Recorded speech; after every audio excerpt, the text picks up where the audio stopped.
Hi friends, அஸ்ஸலாமு அலைக்கும். காலையிலேயே என்னோடய அடுப்பு க்ளீனாக இருக்கா. மொதல் நாள் நைட்டு நான் வந்து க்ளீன் பண்ணி வச்சுருவேன். மொதல் நாள் நைட்டு பரோட்டா சுட்டதுனால எண்ணெய் பிசு பிசுப்பு இருந்துச்சு. அதனால் நான் வந்து க்ளீன் பண்ணி வச்சுக்கிட்டேன். இப்போ வந்து நான் சாம்பாரும் உருளைக்கிழங்கு பொரியல் தான் செய்ய போகிறேன். 3 கப் துவரம் பருப்புக்கு 1 கப் வந்து பாசிப்பருப்பு போட்டு நல்லா அலசிட்டு 3 தக்காளி, சின்ன வெங்காயம் 4-5 போட்டு 3 விசில் வச்சு எடுத்துக்கோங்க.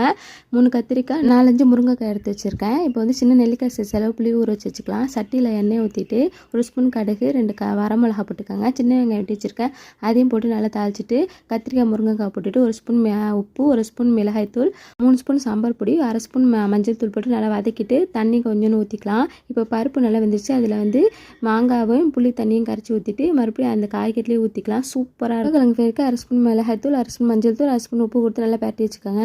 யாருக்கெல்லாம் பரோட்டாவில் பால் ஊற்றி சீனி போட்டு சாப்பிட்டா ரொம்ப பிடிக்கும். செம்ம டேஸ்ட்டாக இருக்கும். நீங்களும் ட்ரை பண்ணி பாருங்கள். லஞ்சு உருளைக்கிழங்கு பொரி, சாம்பார், மாம்பழம் இதுதான் சூப்பராக இருக்கும். கண்டிப்பாக நீங்களும் ட்ரை பண்ணி பாருங்கள். நம்ம சேனல் தொடர்ந்து சப்ஸ்கிரைப்